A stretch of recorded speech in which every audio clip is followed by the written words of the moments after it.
السلام علیکم، کیا حال ہیں آپ سب کے؟ آج جو ہم ناول پڑھیں گے اس کا نام ہے جدوں وچھڑن یار دلاں دے، اور یہ لکھا ہے نایاب جیلانی نے۔ اس کی دوسری اور آخری قسط ہوگی آج۔ یہ ایک بڑے شہر کا اندرون ہے، چھوٹی تنگ گلیوں میں ایک دوسرے کے ساتھ جڑے مکان اور ان کی چھتوں کا طویل سلسلہ ہے۔ کونے میں گلاب اور موتیے کے پھولوں کی سب سے بڑی دکان ہے۔ اس کے برابر میں لکڑی کی چھت اور جھکے برآمدے والے 3 منزلہ عمارت ہے، جس کی بالکنیاں کبھی حالت سوگ میں بھی خالی نہیں ہوتی۔ مکان کے اندر کا منظر ہمیشہ کی طرح سوگوار ہے۔ یہ سوگواریت ہمیشہ اس لڑکی کا احاطہ کیے رکھتی ہے جس کو ہنادے کہتے ہیں۔ ہنادے ایک لڑکی نہیں، ایک پوری تہذیب کا نام ہے۔ ہنادے اپنی ذات میں ایک مکمل درسگاہ کا نام ہے۔ ہنادے سوگواریت کے ایک پورے عہد کا نام ہے۔ یہ کمال بائی کا مکان ہے۔ اسے بہت سال پہلے کوٹھا بولنے پر پابندی لگا دی گئی تھی۔ جس شب اس مکان میں ہنادے کا جنم ہوا تھا، کمال بائی کی 4 بیٹیاں تھیں جو کم و بیش ہنادے کے ساتھ ہی پروان چڑھی تھیں۔ ہنادے کی ماں اس کے جنم پر مر گئی تھی۔ اس کے بعد کمال بائی نے ہنادے کو اپنی مہربان آغوش میں لے لیا تھا اور اس کی بہترین پرورش کرتے ہوئے ہمیشہ اپنی کوکھ سے جنی لڑکیوں کو نظر انداز کیا۔ پائل، کوئل، جھانجھر رشتے میں اس کی خالائیں تھیں، مگر حسد اس طرح سے کرتی تھیں جیسے اس کی سوکنے ہوں۔ کمال بائی کی ماں کا تعلق لکھنؤ سے تھا۔ اس نے اپنی تمام تر نفاست اور گر اپنی بیٹی میں منتقل کر دیے تھے۔ یہ سلسلہ نسل در نسل چل رہا تھا۔ کمال بائی کا یہ مکان ادب، تہذیب، نفاست اور ذوق کی عمدہ تفسیر تھی۔ کمال بائی نے باقاعدہ تعلیم حاصل کی تھی اور امراء، وزراء اور جاگیرداروں کے ذوق کو مد نظر رکھتے ہوئے شعر و ادب میں کمال حاصل کیا۔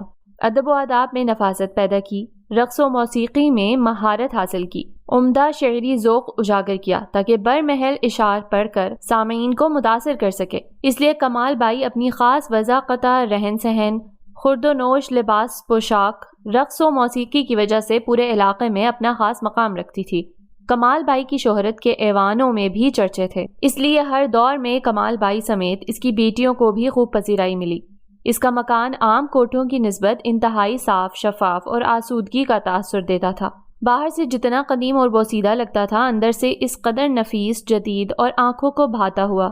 دیواروں پر ہلکے رنگ، نیلے پردے، سفید چادریں، کشن اور ہلکے رنگوں کے مہنگے قالین۔ کمال بائی کے عہد کی وہ خاص تہذیب جس میں تصنع، تکلف اور تعیش و تفریح کا عنصر ہمیشہ حاوی رہا، کمال بائی کے ہوتے ہوئے یہاں کسی اور کا سکہ نہ چل سکا، تو اکثریت یہاں سے اور علاقوں میں کوچ کر گئے تھی۔ کمال بائی اپنے دور میں فن عروج پر تھی۔ اس کی بیٹی رنگ حنا بھی اس کے نقش قدم پر رہی، مگر رنگ حنا بہت کم عمر لکھوا کر لائی تھی۔ اس کے حصے کا رزق زمین پر جلدی ختم ہو گیا تھا۔ کمال بائی نے حقیقتاً اپنے مکان کے اندرونی دروازے کے اوپر ایک تختی پر کندہ کروا رکھا تھا۔ یہ تحریر کمال بائی کے ذوق کی عکاسی کرتی تھی۔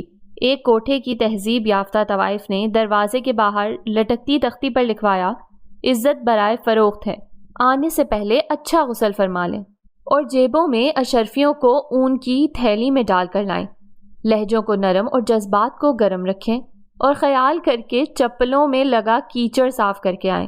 ہمارا فرش ہمیں رزق دیتا ہے، اس کی بے حرمتی قابل قبول نہیں۔ شراب کوٹھے میں وافر مقدار میں موجود ہے، باہر سے خرید کر وقت کا ضیاع نہ کریں اور دلال کو حرام 1 پائی ادا نہ کریں۔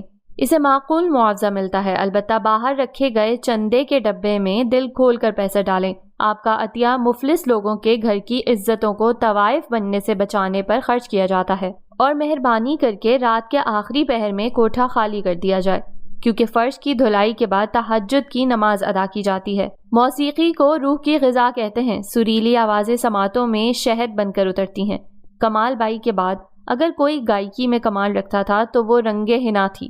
کمال بائی کی باقی بیٹیاں سریلی نہیں تھیں، سریلی بس ہنادے تھی۔ گلے میں لوچ تھا۔ کبھی نانی کی منت سماجت کے بعد کوئی حمد یا نعت سنا دیتی تھی، گانا تو حرام تھا جو اس کے حلق سے نکل آتا۔ رنگ حنا کے بعد موسیقی کے شعبے سے جڑے گروہ جسے طوائفہ کہتے تھے کو رخصت دے دی گئی تھی۔ اب کمال بائی کے کوٹھے پر گانا نہیں بجتا تھا۔ ہنادے بڑی ہوئی تو حالات بدلتے رہے۔ بہت جلد اس کے شعور نے اپنی اصلیت کو کھوج نکالا تھا اور اس کے بعد ہنادے پر مرگ کی کیفیت کئی سال رہی۔ اندازہ نہیں تھا کہ سوگواریت کا دورانیہ 1 صدی پر مشتمل تھا یا پورا ایک قرن۔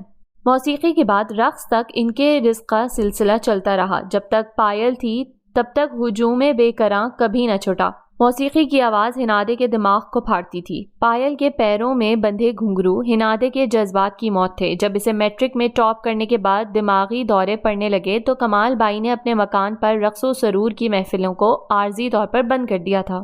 اس کے بعد ایک بڑا ہنگامہ رائج ہوا. پائل، کوئل اور جھانجھر آسائشات پر سمجھوتا کرنے والی نہیں تھیں. وہ اپنے کام کو فرض کی طرح نبھاتی تھیں. اپنے پیشے سے انہیں محبت تھی اور وہ رقص کے خاتمے پر سراپا احتجاج بنی رہیں.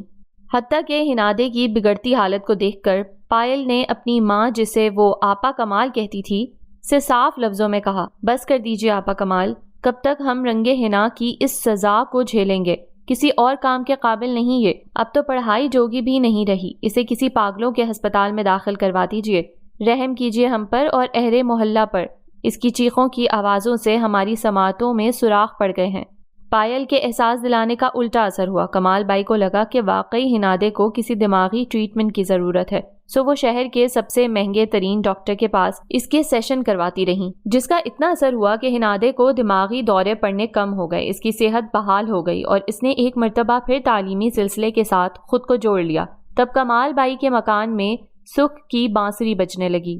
یہ ایک طوائف کا مکان تھا. طوائف کے مکان کی ایک عجیب بات ہوتی ہے، یہاں رشتوں کی کوئی وضاحت نہیں ہوتی. کوئی طوائف اپنی ماں کو ماں نہیں کہتی بلکہ ماں کو آپا کہا جاتا ہے. نائکا کا بیٹا صرف پیسوں کی دیکھ بھال کرتا ہے. وہ کسی لڑکی کو چھو بھی نہیں سکتا. یہ اس پیشے میں گناہ ہے. کسی طوائف کا بھاگ جانا اس کی شناخت ختم کر دیتا ہے. دو طوائف بہنیں کبھی ایک جگہ کام نہیں کر سکتی. آپا کی جگہ صرف ایک سنبھالے گی، دوسری اپنی جگہ خود بنائے گی. کہا جاتا ہے کہ رنگے حنا مر گئی تھی، مگر یہ کہنے کی کوئی جرت نہیں کر سکتا تھا کہ رنگے حنا باغی ہو گئی تھی. سننے میں آتا ہے کہ رنگے حنا میں بغاوت بہت تھی. اس نے ماں کے مجبور کرنے پر بیٹی کو یہیں جنم دیا تھا. جب وہ بھاگی تو اپنی بیٹی بھگانے میں کامیاب نہیں ہو سکی تھی. رنگے حنا کا باپ ہمیشہ کے لیے کمال بائی کے مکان پر بند کر دیا گیا تھا. ہر جمعرات کو جب کمال بائی 7 رنگے کھانوں پر اپنی مرحومہ ماں کا ختم پڑھتی تو رنگے حنا کا نام بھی بآواز بلند لے لیتی تھی تاکہ اس گھر کی باقی لڑکیاں جان سکیں. روایتوں سے بغاوت کا انجام موت ہی ہوتا ہے، چاہے وہ طبعی موت ہو، خودکشی ہو یا جیتے جی کسی کو مار دیا جائے. اب وقت قدرے آگے بڑھ چکا تھا. کمال بائی کے مکان میں منظر سارے پرانے تھے. بس ہنادے اسکول سے کالج اور کالج سے یونیورسٹی پہنچ چکی تھی. اس کی طبیعت میں خاندانی ٹھہراؤ تھا. لوچدار آواز تھی، لہجہ نرم تھا، مزاج میں عاجزی تھی. وہ ایک تہذیب یافتہ طوائف کی خاندانی اولاد تھی. نہایت مہذب اور نہایت مؤدب، شرافت، نجابت اور کردار میں بے مثال. سر سے لے کر پاؤں تک باپردہ. شاید ہی کسی نے ہنادے کا چہرہ دیکھا ہو یا اس کا ہاتھ دیکھا ہو. وہ عبایا لیتی تھی اور نقاب بھی پہنتی تھی. بخشو کو بھی اندرون حصہ میں آنے کی اجازت نہیں تھی. ہنادے کی بلوغت کے ساتھ ہی اس کا حجرہ الگ کر دیا گیا تھا. پائل اکثر اسے تنگ کرتی رہتی. ہاں، جب کمال بائی سامنے نہ ہوتی تو اس کی زبان شرارے اگلتی تھی. آپ حالت اعتکاف میں ہیں، باپردہ زمین پر اتری تھیں، باپردہ آسمانوں پر تشریف لے جائیں گی. ہمیں کہنے میں آر نہیں، کسی صنف مخالف کی سراحتی نگاہ آپ پر ٹکی نہیں ہوگی. آپ اس نشے سے بے بہرا ہیں جو شراب سے بھی زیادہ رسیلا لگتا ہے. کسی مرد کا منظور نظر ہونا، وہ اسے ٹٹولتی نظروں سے دیکھتی رہتی. یونیورسٹی میں کوئی آپ کے حسن یا حجاب کا گرویدہ نہیں ہوا. اس کے لہجے میں مصنوعی تعصف بھر جاتا. طوائفوں کے کوٹھے پر ایک حاجن کا ہونا باعث تحیر تو ہے، اس کے اندر عجیب سی سلگن بھر جاتی. یوں لگتا اس کے پورے جسم پر نامعلوم چونٹیاں رینگ رہی ہوں،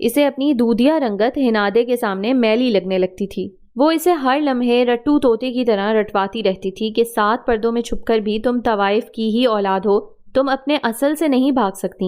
پائل کے مقابلے میں جھانجھر کا رویہ نرم تھا، جبکہ کوئل ہنادے کے لیے سب سے زیادہ معتدل مزاج رکھتی تھی. کوئل اپنے نام کی طرح تھی، سریلی مگر سیاہ. اس مکان میں آپا کمال کی بیٹیوں کا نظر بٹو کوئل کو سمجھا جاتا تھا. پائل اور جھانجھر خوبصورتی میں بے مثال تھیں. کوئل کی کوکتی آواز پر ہی اس کے فن کا سارا دار و مدار تھا. باذوق لوگ اس کی شکل دیکھنے نہیں، گیت سننے آیا کرتے تھے. آپا کمال کی بیٹیوں میں کوئل کا درجہ سب سے کم تھا. یہاں حکم تو آپا کمال کا چلتا تھا، مگر سکہ پائل اور جہانجر کا رائج تھا۔ ان دونوں کو اپنی خوبصورتی پر خوب گمان تھا، جیسے اچھی شکل ہونے میں سارا کمال ان کا ہی ہو۔ آج کل آپا کمال کے مکان پر عجیب بحث چل رہی تھی۔ سارے زمانے کی آدم بیزار انسانوں سے کوسوں دور بھاگنے والی تنہائی پسند خاموش طبع ہنادے نے بڑی عجیب خواہش کا اظہار کر رکھا تھا، جس پر پورا کوٹھا محو حیرت تھا۔ وہ ہنادے جو کبھی پوری زندگی کسی اسکول، کالج، یونیورسٹی ٹرپ پر نہیں گئی تھیں، وہ ہنادے جس نے کبھی کوئی فنکشن اٹینڈ نہیں کیا تھا، کبھی بازار میں شاپنگ کے نام پر نہیں گئی تھی، کبھی درسگاہ کے علاوہ گھر کی دہلیز پار نہیں کی تھی، اس ہنادے نے آپا کمال سے بڑی عجیب و غریب فرمائش کا اظہار کیا تھا۔ پائل، کوئل اور جھانجھر ورطۂ حیرت میں مبتلا تھے۔ آپ اجازت دیجیے، اس نے نم آواز میں شاید چوتھی مرتبہ کہا تھا، اور یہ پہلی مرتبہ ہوا تھا کہ ہنادے کی نم آنکھوں کو دیکھ کر بھی آپا کمال فیصلہ کرنے میں ہچکچا رہی تھی۔ کیسے اجازت دے دیں؟ ساری زندگی اصولوں پر چلتے گزاری ہے۔ اپنی بیٹیوں کو رزق کمانے کے لیے بھی شہر سے باہر کبھی نہیں بھیجا، اپنے اصول کبھی نہیں توڑے۔ آئے ہائے، اپنی لاڈلی کو نگاہ سے اوجھل کیسے کریں؟ اتنی دور ایک دیہات میں؟ آپا کمال نے دہل کر جواب دیا تھا۔ ہم اب بڑے ہو چکے ہیں، اپنی اچھائی برائی کو سمجھتے ہیں۔ اس نے بھیگی آواز میں منت کی تھی۔ ہمیں اندازہ تو ہو چکا ہے کہ آپ بڑی ہو گئی ہیں، بس آپا کو سمجھنے میں دقت پیش آ رہی ہے۔ ہمیشہ کی طرح پائل نے طنزیہ کاٹ بھرے لہجے میں کہا تھا۔ جتنے لفظ درست تھے اتنا ہی لب و لہجہ ملائم تھا، اور یہی پائل کی خاصیت تھی۔ وہ زخم بھی پیار سے دیتی تھی۔ ہماری آدھی یونیورسٹی اور تمام اساتذہ جا رہے ہیں، وہ ہر سال جاتے ہیں، کبھی کوئی حادثہ پیش نہیں آیا۔ ہنادے کو کبھی دلیل دے کر بات منوانی نہیں آئی تھی، ہمیشہ سر جھکا کر سنتی آئی تھی۔ مگر اب کے معاملہ کچھ اور تھا۔ کوئی فنکشن ہو، شادی ہو، ایونٹ ہو، فن فیئر ہو، مینا بازار، پارٹی وارٹی، پھر تو بات کچھ سمجھ میں آتی ہے۔ یہ گھڑ سواری دیکھنے کا شوق کہاں سے لگا؟ پائل نے عادتاً جرح کی تھی، نگاہوں میں کھوج تھی، انداز میں تجسس تھا۔ تو بھیج دیں آپا، 2-4 گھنٹے کی بات ہے، جب سارے ٹیچر بھی جا رہے ہیں۔ کوئل کو ہنادے کی اتری صورت پر ترس آ رہا تھا۔ بیچاری کبھی کہیں گئی بھی تو نہیں۔ جھانجھر نے بھی حمایت کر دی تھی۔ اب ووٹوں کی تعداد بڑھ چکی تھی۔ پائل خواہ مخواہ پیچ و تاب کھا رہی تھی۔ ہماری سہیلی صدوری کا وہاں گھر ہے، یہ کھیل ان کے علاقے کا مشہور کھیل ہے، پوری دنیا سے لوگ آئیں گے۔ ہماری یونیورسٹی کے اسٹوڈنٹس ہیں جو ان مقابلوں میں ہر سال جیتتے ہیں، اس لیے تو اتنے اہتمام سے سبھی اساتذہ بھی جا رہے ہیں۔ ہنادے نے ذرا وضاحت سے پوری بات سمجھائی تو آپا کمال قدرے رضامند دکھائی دینے لگیں۔ اچھا ٹھیک ہے میری رانی، مگر جھانجھر کو ہمراہ بھیجیں گے ہم۔ آپا کمال نے فیصلہ صادر کر دیا تھا، اور لمحہ بھر میں ہنادے کا منہ اتر گیا۔ ہم جھانجھر کو ساتھ نہیں لے کر جائیں گے، اس نے بڑے واضح اور بڑے درست لہجے میں کہا تھا۔ گول کمرے میں بیٹھی ساری عورتیں چونک اٹھیں۔ ایسا کیوں کر؟ سب کی آنکھوں میں ایک ہی سوال تھا۔ بس ہم اکیلے ہی جائیں گے۔ ہنادے کی عجیب سی رٹ تھی۔ پائل، کوئل اور جھانجھر ناگواری سے اسے دیکھتی رہی تھیں۔ اکیلے ہم آپ کو نہیں بھیجیں گے۔ آپا کمال کا انداز حتمی تھا۔ ہنادے کے چہرے پر سراسیمگی پھیل رہی تھی۔ وہ جانتی تھی کہ آپا کمال کا فیصلہ اٹل ہوتا ہے، مگر ہم جھانجھر کے ساتھ نہیں جا رہے تو کوئل یا پائل کو لے جائیں۔ آپا کمال کی بات پر وہ دونوں بدک اٹھیں۔ ہم کیوں جائیں؟ نواب زادی کے چوکیدار بن کر؟ نوکر ہیں ہم اس کے لیے۔ آپ نے ہمیں زیادہ ہی انڈر اسٹیمیٹ کر دیا ہے آپا۔ پائل کی خشمگی آنکھوں میں غصہ تھا، ناراضی تھی اور کم مائیگی کا تاثر بھی تھا۔ ہم آپ تینوں میں سے کسی کو بھی نہیں لے جانے والے۔ ہنادے نے 2 ٹوک لہجہ اپنایا تھا۔ وہ تینوں شاید سلگ رہی تھیں، یا صرف 2۔ کوئل کا رویہ معتدل تھا، اور اسے شاید اس بحث میں دلچسپی بھی نہیں تھی۔ آخر وجہ کیا ہے؟ آپا کمال زچ ہوئیں۔ جیسے نام رکھے ہوئے ہیں آپ نے ان کے، کسی کو بتانے کی ضرورت بھی نہیں پڑے گی، بڑی آسانی سے لوگ جان جائیں گے کہ کون ہیں ہم۔ ساری عزت اور پورے بھرم کا ستیہ ناش ہو جائے گا۔ کوئی بھی نہیں جانتا ہم کہاں سے آتے ہیں، کہاں جاتے ہیں، ہمارا تعلق کن تاریک گلیوں سے ہے۔ یونیورسٹی میں کوئی بھی نہیں جانتا۔ سارا زمانہ ہمارا احترام کرتا ہے، بڑی عزت کی نگاہ سے دیکھا جاتا ہے ہمیں۔ آپ چاہتی ہیں کہ ان کو ساتھ لے جائیں، بازار میں ننگے ہو جائیں، چوک میں بے آبرو ہو جائیں؟ کیا آپ چاہتی ہیں ہم ذلیل و خوار ہو جائیں؟ ہمارے ماتھے پر نہیں لکھا ہوا کہ ہم طوائف ہیں۔ ہنادے کے الفاظ نے پورے ماحول پر سکتہ طاری کر دیا تھا۔ ہمیشہ کی خاموش، بے زبان اور حالات اور ماحول پر اندر ہی اندر بین کرنے والی ہنادے آج پھٹ پڑی تھی، اور جیسے آپا کمال کے مکان پر زلزلہ آ گیا تھا۔ تو ہمارے ماتھوں پر لکھا ہوا ہے کہ ہم طوائف ہیں؟ پائل چلا اٹھی تھی۔ ہم اپنے شوق سے طوائف بنے؟ ہمیں کالجوں میں پڑھا کر پیشہ ور بنا دیا، ہم نوکری کر کے عزت کی زندگی نہیں جی سکتے تھے؟ یہ امتیازانہ سلوک اور نا انصافی ہمارے ساتھ کیوں کی گئی؟ پائل ہذیانی ہو رہی تھی۔ ہم اپنی مرضی سے طوائف نہیں بنے، اس عورت کی کوکھ سے نکل کر ہمارا نصیب ہمیں طوائف بننے پر مجبور کرتا رہا۔ اب کہ کوئل بھی چلائی تھی۔ صدا کی حلیم اور معتدل کوئل کی سانولی رنگت میں زردی گھل رہی تھی، سرسوں کے پھول کی طرح پیلی ہو رہی تھی۔ اس عورت نے ہمیں طوائف اور تمہیں باعزت بنایا، اس میں تمہارا کیا کمال ہے؟ اس عورت نے ہمیں بازاری اور تمہیں با پردہ بنا دیا، تم اپنی مرضی سے عزت دار نہیں بنی، اس عورت کی مرضی سے بنی ہو جس کا نام تمہارے لیے باعث شرمندگی ہے، جس کی بیٹیاں معاشرے میں تمہارے لیے تعارف نہیں بن سکتی، اس لیے کہ تمہاری عزت اڑتی ہے۔ ہمارے ساتھ چلنے سے تمہارے ماتھے پر طوائف لکھا نظر آتا ہے۔ کوئل کی لرزتی آواز آخر میں رند گئی تھی، شاید اس کے دل پر گہری ضرب لگی تھی۔ ہناد حواس باختہ ہو گئی تھی، اس نے سوچا بھی نہیں تھا کہ اس کے چند لفظ اس کی پوری زندگی پر محیط ہونے والے تھے۔ یہ برانڈڈ برقعے، یہ رنگ برنگے مہنگے حجاب، امپورٹڈ جوتے، اعلیٰ پرفیوم، مہنگے اسکول، اعلیٰ کالج اور نامور یونیورسٹیوں کے خرچے تمہاری عزت اور برقع سے پورے نہیں ہوتے۔ یہ جو رزق تم کھاتی ہو نا، جو تمہارے پیٹ میں اترتا ہے، یہ ہمارے پیشے کا وسیلہ ہے۔ کوئل گاتی ہے، جھانجر ناچتی ہے اور میں امیر زادوں کے جی لبھاتی ہوں، ورنہ یہ قبر میں پاؤں لٹکاتی بڑھیا تمہاری سرکاری اسکول بھیجنے کی بھی طاقت نہ رکھتی۔ پائل کا بھیجا الٹ گیا تھا۔ بھگوڑی ماں کی اولاد، تمہیں آستین میں سانپ کی طرح پالا ہم، وہ چلائے جا رہی تھی، یہاں تک کہ اس کے منہ میں جھاگ بھرنے لگی۔ کوئل بھاگ کر پانی لے آئی تھی اور آپا کمال اس کی منت سماجت کر رہی تھی۔ اس سارے منظر نامے میں ایک جھانجر تھی جسے کوئی پرواہ نہیں تھی، جیسے وہ یہاں موجود ہی نہیں تھی، جیسے اسے ان لوگوں کی بکواسیات سے کوئی دلچسپی نہیں تھی۔ اس کی بلا سے چاہے وہ سب ایک دوسرے کے سر پھاڑ دیتیں یا بال نوچ لیتیں یا بھاڑ میں جاتیں۔ آپا کمال پائل کے پیروں اور ہاتھوں کو دوپٹے سے رگڑ رگڑ کر مالش دے رہی تھی۔ پائل آن کی آن میں ٹھنڈی برف جو ہو چکی تھی، جیسے سرد خانے میں رکھی کوئی میت ہو۔ ناٹک بند کریں، چھوڑ دیں ہمیں اکیلا، پائل نے ان سب کے ہاتھ جھٹک دیے تھے۔ پائل ہماری رانی، آپا کمال کے ہاتھ پاؤں پھول رہے تھے، ایسے لگ رہا تھا سالوں پہلے ہنادے کے سر چڑھے جنات پائل پر چڑھ گئے تھے۔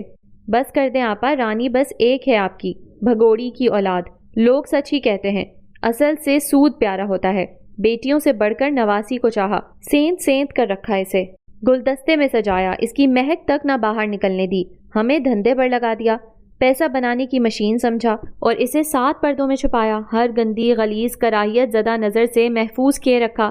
یہ جنت دلوا دے گی نا آپ کو، یہ سارے گناہ بخشوا دے گی، پیٹ کے دوزخ ہم بھریں، عزتیں یہ بناتی رہے، لکھ لعنت ہم پر۔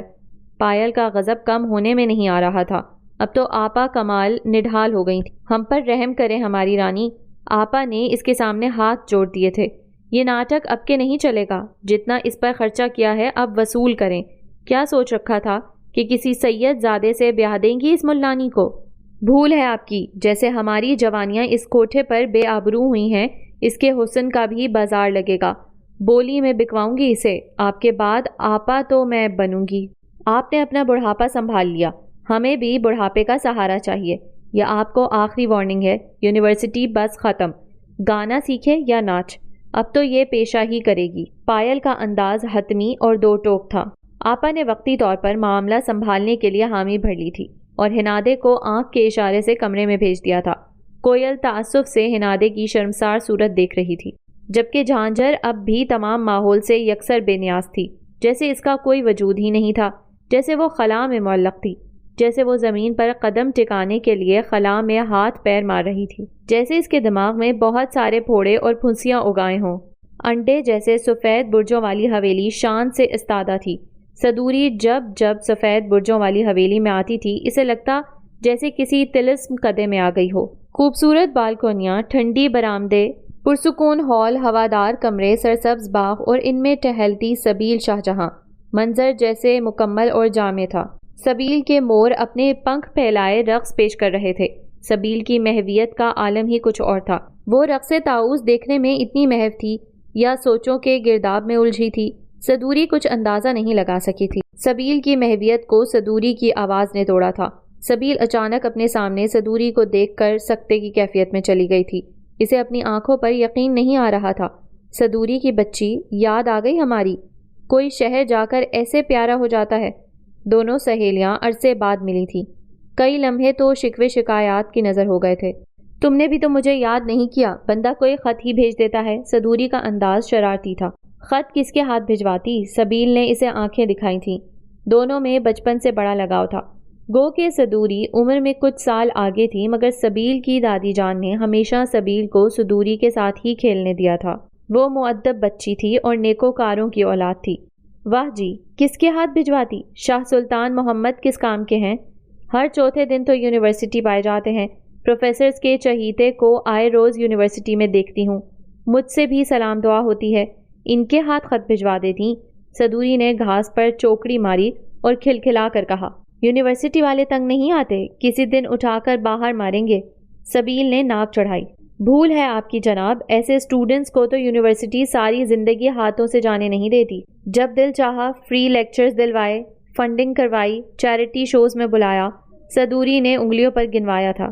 ان آدھے دماغ والے پروفیسرز اور یونیورسٹی کی فارغ لڑکیوں نے ہی حضور کو سر چڑھا رکھا ہے، ورنہ ایسی بھی بات نہیں کلاسز بنک کر کے اور پروفیسرز لیو لے کر نیزہ بازی دیکھنے آ جاتے ہیں۔ سبیل خاصی تپی بیٹھی تھی۔ تم کو شاہ سلطان محمد کی مقبولیت کا پتہ ہی نہیں۔ آدھی نہیں، پوری یونیورسٹی کی فارغ اور مصروف لڑکیوں کا ہاٹ ٹاپک شاہ سلطان ہے۔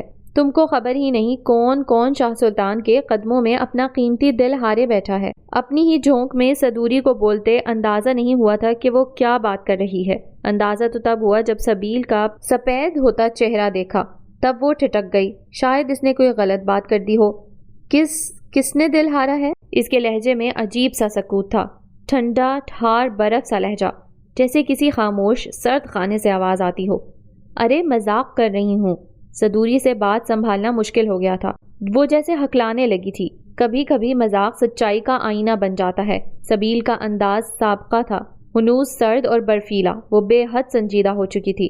ایسے گبرو جوان پر ہی تو لڑکیاں مرتی ہیں۔ صدوری نے ہنس کر بات اڑائی تھی۔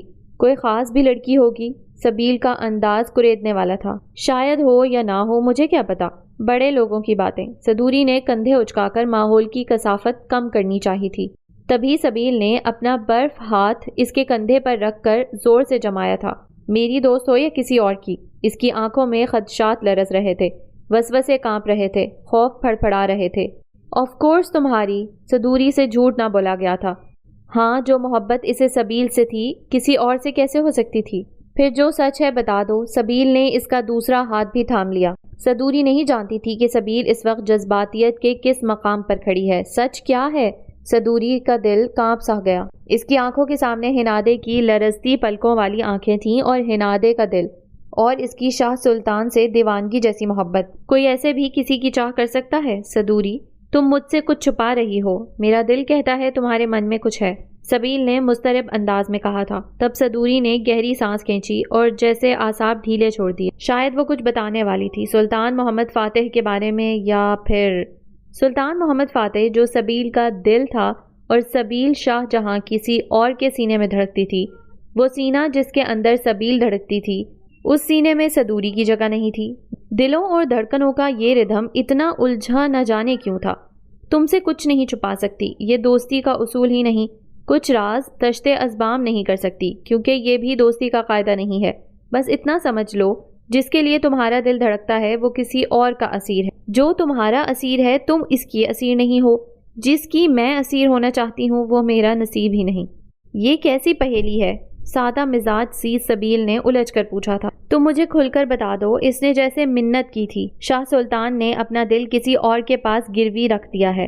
صدوری نے سر جھکا کر انکشاف کیا تھا۔ یہ انکشاف کوئی نیا نہیں تھا۔ سبیل کو بارہا دل کے اضطراب نے باور کروانے کی کوشش کی تھی، مگر شاید وہ حقیقت میں سہنے کا حوصلہ نہیں رکھتی تھی۔ یہ انکشاف تکلیف دہ تھا، اذیت ناک تھا، بے رحمانہ تھا، مگر حقیقت سے قریب تر تھا۔ تم نے سوچا ہوگا مجھ پر یہ خبر موت کی سختی بن کر گزرے گی، ہے نا؟ مگر دیکھو، میں نے سہ لیا۔ اس نے پھیکی ہنسی کے ساتھ کہا تھا۔ اس کی آنکھوں میں برف جیسے آنسو جم گئے تھے، کسی گلیشیئر کی مانند، جیسے کبھی پگھلیں گے ہی نہیں۔ اس پر موت کا سا سکتا تھا، مگر اس کے ہونٹ کچھ کہہ رہے تھے۔ اس کی آنکھیں کوئی منظر نہیں دیکھ رہی تھیں، ہر چیز غبار آلود تھی، سارے منظر قہر میں ڈوبے ہوئے تھے۔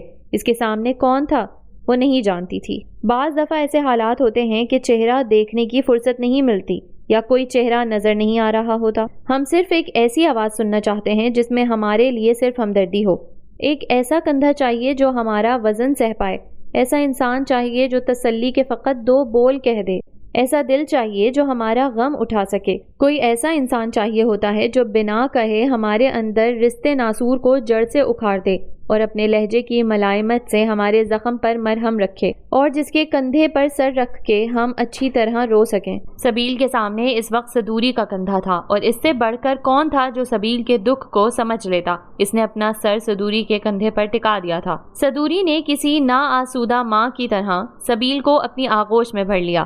ان دونوں کا دکھ سانجھا تھا۔ شاید سبیل سمجھ سکتی کہ محبت کے حصول کی لذت سے نا آشنائی میں ان دونوں نے اپنی اپنی ذات پر کرب کا پورا ایک زمانہ گزارا تھا، یا پوری 1 صدی۔ ہم کبھی محبت ختم کرنا نہیں چاہتے، نہ ہی اپنے من پسند شخص سے دور جانا چاہتے ہیں۔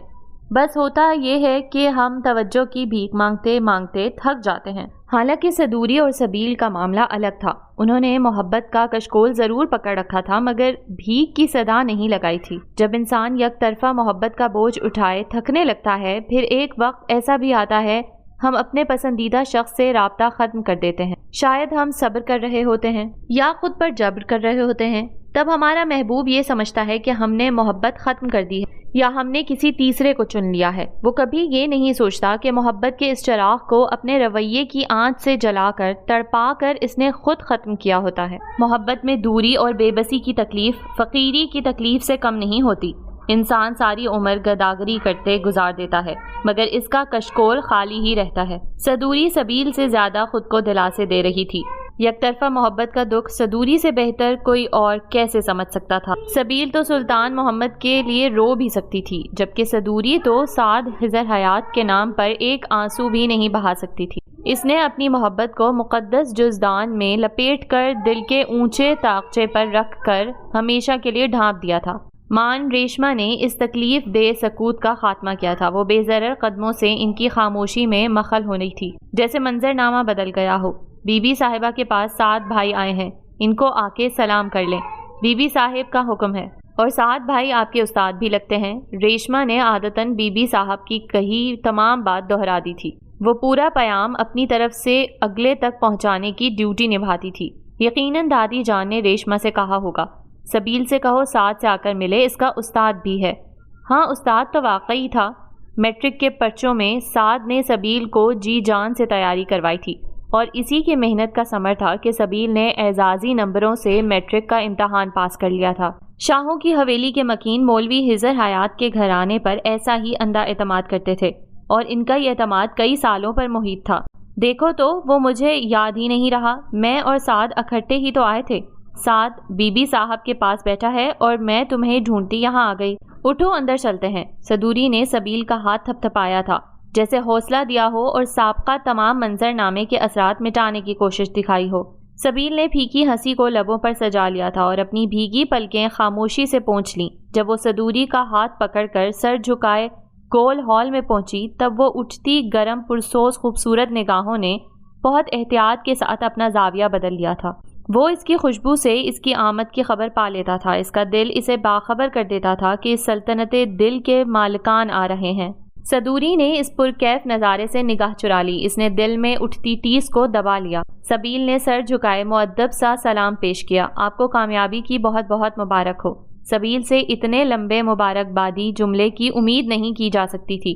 وہ ایک کم گو طالب علم رہی تھی۔ بغیر مقصد کے اس نے کبھی دوسری بات نہیں کی تھی، اس لیے سعد کو قدرے حیرانی ہوئی۔ آپ کو بھی مبارک ہو، مجھے سلطان نے بتایا تھا، سعد نے سنبھل کر مختصراً جواب دیا تھا۔ تبھی صدوری کی زبان پر کھجلی ہوئی۔ سلطان نے بتایا تھا کہ سعد تمہاری محنت کی بدولت شاہوں کی اکلوتی نور نظر شاندار نمبروں سے فیل ہونے اور ہمیں بے عزت کروانے سے بچ گئی ہے۔ صدوری کی شرارت پر سبیل کا چہرہ فق ہوا تھا، وہیں دادی جان اور سعد کے چہرے پر خفیف سی مسکراہٹ پھیل گئی۔ اچھا، تو تم میرے موبائل سے میسج بھی پڑھتی ہو؟ کوڈ چینج کرتا ہوں دوبارہ۔ سعد نے صدوری کو آنکھوں ہی آنکھوں میں تنبیہ کی۔ کوئی فائدہ نہیں ہے، تم کوڈ چینج کرو گے میں پھر پتہ لگا لوں گی، اس نے مزے سے جواب دیا تھا۔ دادی جان دونوں کی نوک جھونک سے محظوظ ہو رہی تھیں۔ ان کو دل میں ذرا خلش بھی ہو رہی تھی، کبھی سلطان اور سبیل بھی ایسی نوک جھونک کریں، آپس میں ہنسیں بولیں شرارتیں کریں۔ انہوں نے ٹھنڈی سی آہ بھری۔ آپ کب تک ہیں یہاں؟ سبیل کے پوچھنے پر سعد اس کی طرف متوجہ ہوا۔ سلطان کے فائنل میچ تک۔ سبیل کا منہ اتر گیا اور صدوری اس کے تاثرات دیکھ کر ہنس پڑی۔ نہ جانے گھوڑے دوڑا کر لاکھوں روپیہ لگا کر انہیں کیا ملتا ہے۔ شوق کی بات ہے، ویسے بھی نیزہ بازی امیروں اور شیر دل نوجوانوں کا کھیل ہے، ہر ایک کے بس کی بات ہی نہیں۔ انہی باتوں نے اگلوں کے دماغ خراب کر رکھے ہیں۔ سبیل نے تبصرہ کیا، سلطان کے ایسے ہی تمام دوست اس کے سر چڑھے ہوئے تھے۔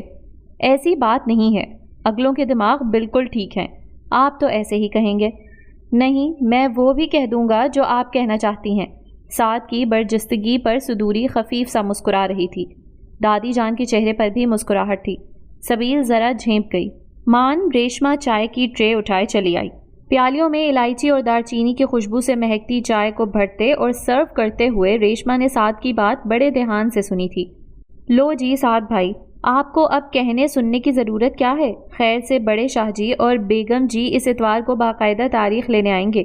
شادی کے بعد دونوں ایک دوسرے کو خوب کہہ سن لیں گے، ابھی تو ایک دوسرے سے جھجکتے ہوں گے۔ منہ پھٹ ریشمہ کا اپنا ہی انداز تکلم تھا۔ اپنے موٹے دماغ میں سمائی بات اگل کر وہ پیچھے تماشا دیکھے بغیر ٹرے اٹھائے دھپ دھپ کرتی جا چکی تھی، جبکہ پیچھے کا منظر ایسا تھا جیسے کسی نے طلسم پھونک کر بہت سارے لوگوں کو پتھر کر دیا ہو، جیسے وہ بے سانس جسم اور بے روح وجود ہوں، جیسے وہ ازموئے قدیمہ کی تراشی ہوئی پتھر کی مورتیاں ہوں جن کے اندر سے سانس تو بہت دور کی بات ہوا کا گزر بھی ہونا ناممکن ہو۔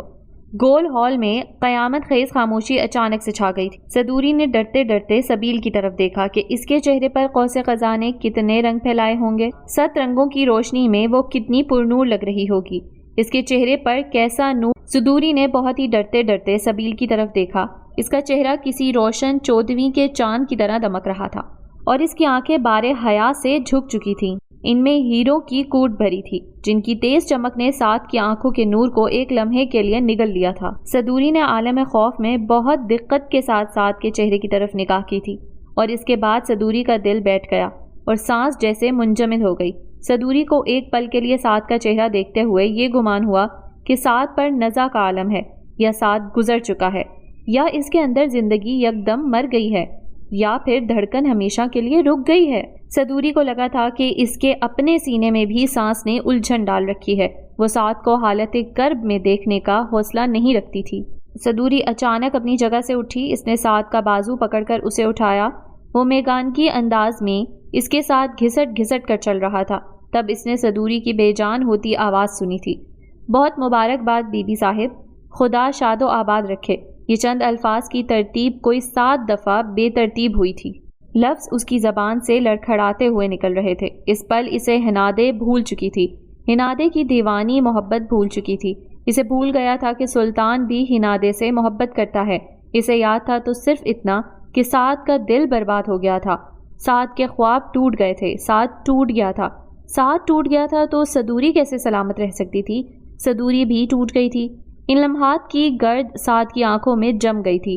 صدوری کہاں سے آب شفا لاتی جس سے سعد کی آنکھوں کو غسل دیا جاتا اور ان آنکھوں کے مرض کو تقویت ملتی؟ میں صدوری ہوں اور میں سعد کو ایسے دیکھتی رہتی ہوں جیسے صدیوں سے کہیں دور پہاڑوں میں کوئی قید کر دیا گیا ہو اور کئی برس گزر جانے کے بعد کھرچ کھرچ کے دیواروں میں اتنا روزن بنا لے کہ باری باری اپنی 2 آنکھوں سے دور بل کھاتی سڑک پر کہیں آتے اور کہیں جاتے اپنے محبوب کو دیکھتا رہے۔ راہ گزرتا محبوب کیا جانے کہ کون سی 2 آنکھیں اس کا دن رات طواف کرتی ہیں، کون ہے جو اس کے آنے اور جانے کو اپنی پتلیوں میں مقید کرتا ہے۔ اسیر ہی جانتا ہے کہ اس زندان میں زندگی گزارنے اور سانس لینے کا یہی ایک توشہ ہے۔ میں اس کے لمحوں کو ایسے ہی آنکھوں میں قید کرتی رہتی ہوں کہ میرے لیے سانس لینے کا ایک وسیلہ ہے۔ میرے محبوب کو کیا فرق پڑتا ہے کہ اس کی محبت میں قیدی کون ہے؟ کون اسے دیکھ دیکھ کر سانس لیتا ہے، کون اسے دیکھ دیکھ کر جیتا ہے؟ وہ تو کسی اور کا اسیر ہے، کسی اور کا قیدی ہے۔ میرے قیدی کو بھلا کون بتلائے؟ پرائی جاگیروں پر سپنوں کے تاج محل بنانے کی بڑی دردناک سزا ملتی ہے۔ دن پائل کے گھنگرو کی طرح چھنچھناتے تھے اور راتیں بانسری کی کوک سے کوکتی تھیں۔ کوئی محبت کا مارا ندی کنارے بیٹھ کر بانسری بجا بجا کر اپنے درد کو ہلکا کرنے کی کوشش کرتا تھا۔ وہ اپنے معمول کے مطابق فتح پور کا چکر لگاتا تھا، مگر صدوری معمول سے ہٹ کر مہینے میں 4 چکر گھر کے لگانے لگی تھی۔ زمانہ لاکھ غلط کہتا، گاؤں کی بوڑھیاں شام ڈھلتے جوان لڑکیوں کو مزاروں پر جانے سے منع کرتی، مگر وہ پھر بھی بابا شاہ بلوط کے مزار پر منت کا دھاگا باندھ آتی اپنی ساری یونیورسٹی کی تعلیم بھلا کر وہ مزاروں کے چکر کاٹتی، اپنے محبوب کی عجیب سی داسی بن گئی تھی جو اپنے محبوب کی ہنسی خریدنے کے لیے در در بھٹک رہی تھی۔ کوئی چڑیل چپٹ گئی ہے تجھے یا کوئی جن؟ شام ڈھلتے ہی مزاروں پر چراغ جلانے نکل پڑتی ہے۔ ایسی کون سی منتیں مان رکھی ہیں؟ بیبے نے ایک دن اس کا بازو پکڑ کر جھنجھوڑ ڈالا تھا۔ ہاں بیبے، منت ہی تو مان رکھی ہے، اپنا دل کسی اور کو پیش کرنے کی۔ منت مان آئی ہوں ننگے پاؤں جا کر، دل میں یقین بندھ گیا ہے، قیدی ہجر کی قید سے رہائی پالے گا، قیدی وصل سے سرشار ہوگا۔ وہ کھوئے کھوئے لہجے میں بول رہی تھی۔ وہ خود میں کہاں تھی؟ بیبے کو ہول اٹھنے لگے۔ انہوں نے اپنے بھائی سے دم بھی پھکوایا، ٹونے ٹوٹکے بھی کیے۔ جانے ہمارے بچوں کی قابلیت کو کس کی نظر لگ گئی؟ دونوں کو چپ کی دیمک نے چاٹ رکھا ہے، گمسم رہتے ہیں، بولتے ہی نہیں۔ بیبے خود سے بول بول کر تھک جاتی۔ صدوری کو بیبے پر کبھی کبھی ترس آنے لگتا۔ بیبے کچھ نہیں ہوا، دیکھنا جلد ہی ہمارے گھر شادیانے بجیں گے۔ اس نے بیبے کو امید دلائی اور یقین کی ڈور ہاتھ میں پکڑا دی۔ ایسا یقین اسے خود پر بھی تھا۔ اسے لگتا تھا کہ وہ جادو کی چھڑی سے سارا منظر بدل دے گی، اور ایسا نہ کر سکی تب بھی سعد کی آنکھوں کو وصل کے پانی سے غسل ضرور دے گی۔ وہ سعد کی آنکھوں میں ستاروں کی بارات اترتے دیکھنا چاہتی تھی۔ وہ سعد کو بہت خوش دیکھنا چاہتی تھی۔ تیرے اندر کیا اندھیری مچی ہے میری بچی؟ مجھے بتا، تجھے کیا چیز ستاتی ہے؟ بیبے کے وہموں پر صدوری ٹھنڈی سانس بھر رہی تھی۔ ماں تھی نا، کیسے نہ وہم پالتی؟ جوان بیٹیوں کی ماؤں کے دل تو ویسے ہی ہر وقت آندھی کے جھگڑوں کی زد میں رہتے ہیں۔ کیا چاہتی ہے تو بتا مجھے، کیا ہے تیرے دل میں؟ سعد کے لیے تڑپتی ہے نا؟ سعد چاہیے نا تجھے؟ میں کرتی ہوں اپنے بھائی سے بات، اس میں تڑپنے والی کیا بات ہے؟ میرا بھائی میرے سامنے کبھی انکار نہیں کرے گا۔ پھر صدوری کی تجربے کار ماں نے اپنی بیٹی کے اندر کنڈلی مارے احساس کو پا ہی لیا تھا۔ ماں کا کلیجہ ایک دفعہ تو منہ کو آیا، مگر وہ مطمئن تھی۔ بھلا سعد تک رسائی کچھ مشکل ہو سکتی تھی؟ بیبے، صدوری تڑپ اٹھی۔ یہ کیا بول رہی ہو؟ کیا سوچ لیا آپ نے؟ ایسا کچھ بھی نہیں، میں پڑھائی کی وجہ سے پریشان ہوں۔ آخری سال ہے، امتحان سر پر ہے، اور کوئی دوسری بات نہیں۔ اس نے ماں کو لاکھ ہیلوں سے مطمئن کر دیا تھا۔ پھر مزاروں پر گھنٹہ گھنٹہ تنہا اکیلی کیوں بیٹھی رہتی ہو؟ بیبے نے تڑپ کر پوچھا تھا، جیسے ان کی تشفی نہ ہو رہی ہو۔ امتحان کے لیے منت مان رکھی ہے۔ کڑا امتحان ہے بیبے، دعا کرنا پاس ہو جاؤں۔ اعلیٰ نمبر نہ بھی ہوں تب بھی کوئی بات نہیں، بس پاس ہونا چاہتی ہوں۔ اور تم پوچھ رہی ہو نا بیبے میں کیا چاہتی ہوں، تو میں آخری دفعہ بس بتا رہی ہوں، بار بار نہیں بتاؤں گی۔ میں خوشیوں کا محور رہنا چاہتی ہوں، میں ہنسی کا مرکز ہوں، اور روشنی کا، اور روشنی سعد کی آنکھیں ہیں۔ آپ سمجھ رہی ہو نا بیبے؟ میں سعد کی روشن آنکھوں کا نور بننا چاہتی ہوں۔ میں مرقد بنوں یا مٹی کی کوئی لہد، تب بھی سعد کی خوشیوں میں کوئی تشنگی نہ رہے۔ میں چلتے پانی سی روانی رکھتی ہوں۔ مشکلات آتی ہیں، رکاوٹیں بھی آتی ہیں، کبھی کوئی برفانی تودہ گرتا ہے یا کوئی بڑے ہجوم کا پتھر، میں آسانی کا کوئی اور رستہ ڈھونڈ لیتی ہوں۔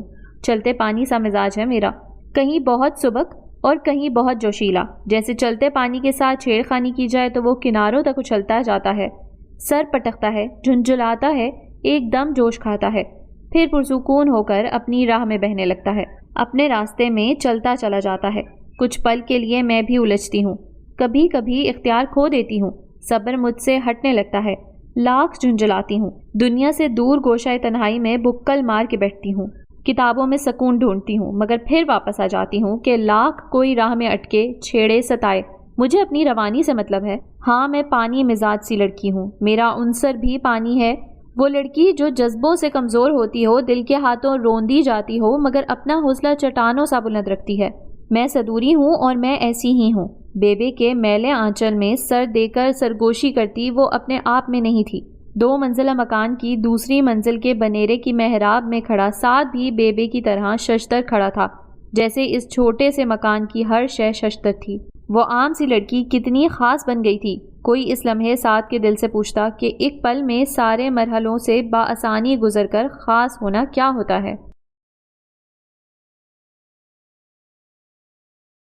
ہنادے نے پہلی مرتبہ اسے اپنے سیاہ مشکی گھوڑے پر سواری کرتے دیکھا تھا۔ وہ صدوری کے کہنے پر زبردستی میلہ گراؤنڈ آئی تھی، جہاں پہلے سے ہی ان کے یونیورسٹی کا ہجوم بے کراں موجود تھا۔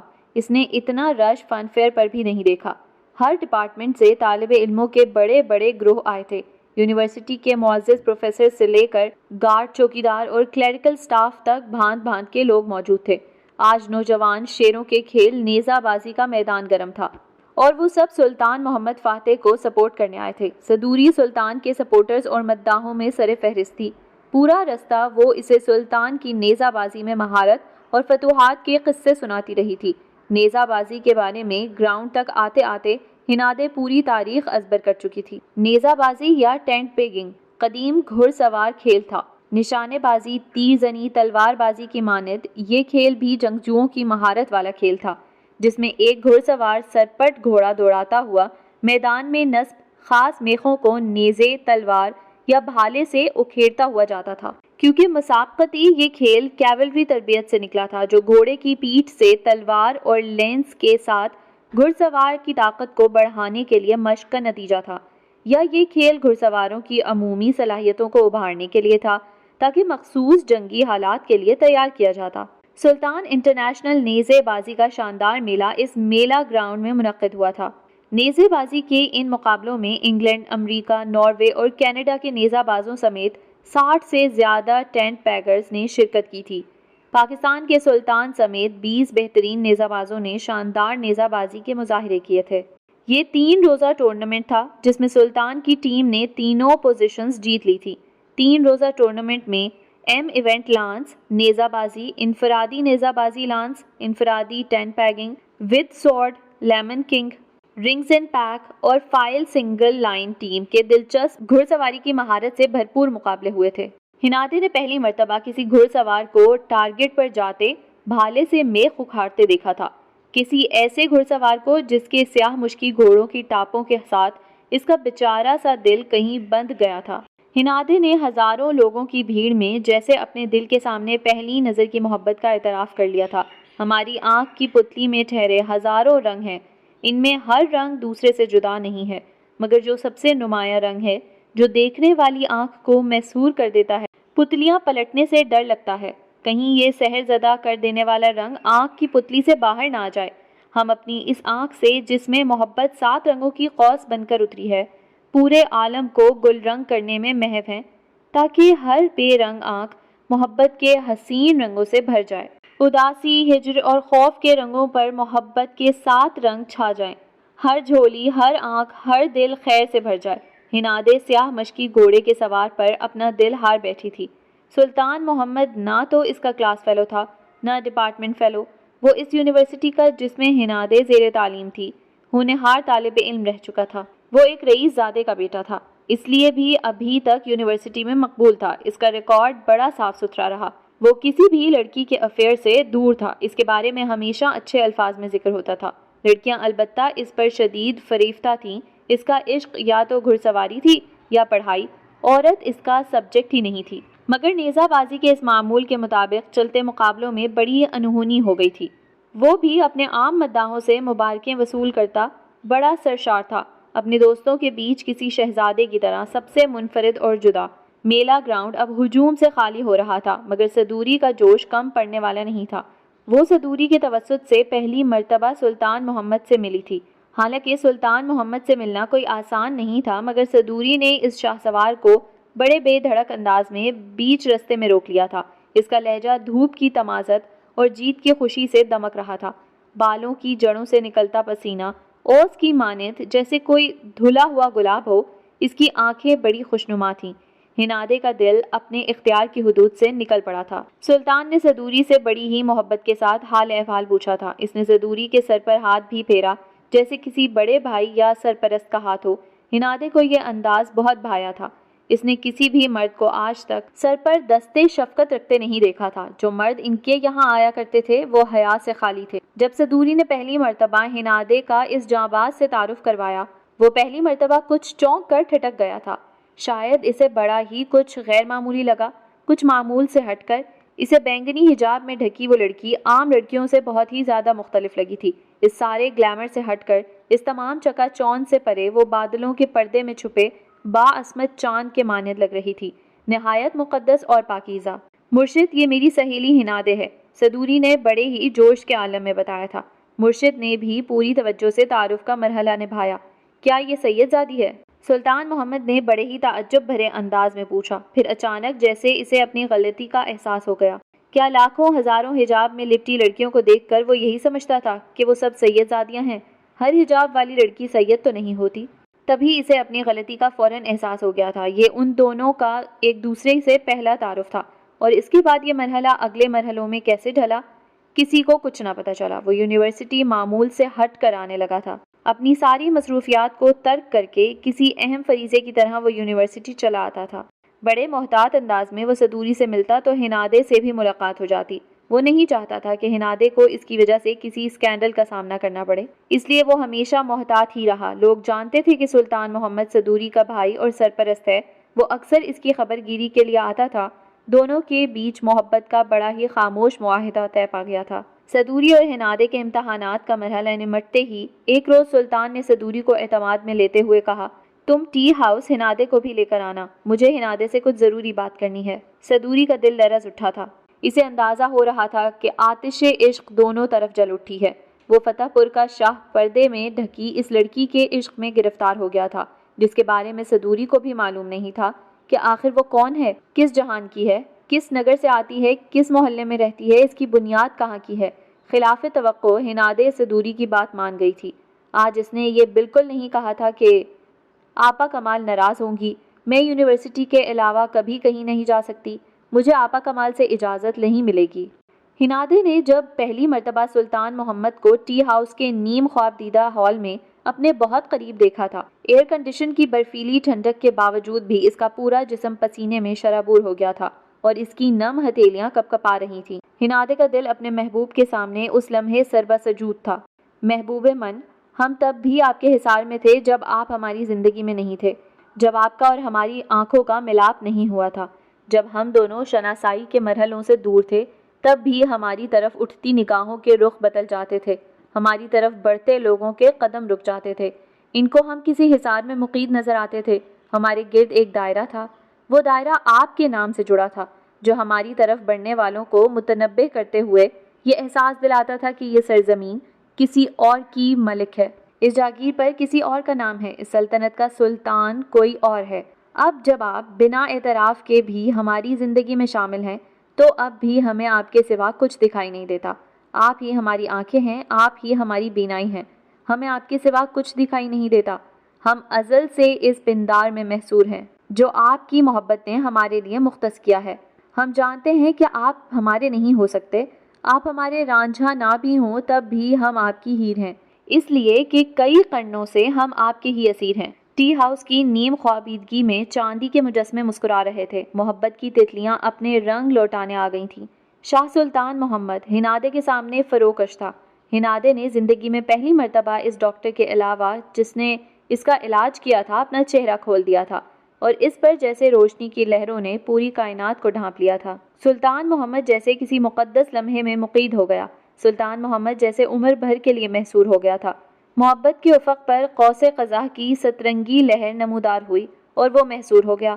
محبت کرنے والوں نے پہلی بار ایسا منظر دیکھا، عشق میں ہارے لوگ سربا سجود ہوئے۔ میری آنکھوں کو تمہارا دیدار نصیب ہوا، میری آنکھوں کو تمہارا دیدار نصیب ہوا، اور سرے محفل سروں کی ولادت ہوئی۔ ہنادے، کائنات پکار اٹھی تھی، مجھے آپ سے محبت ہے۔ یہ لفظ ہزاروں لوگ ہزاروں زبانوں میں مختلف انداز میں ایک دوسرے سے بولتے ہیں۔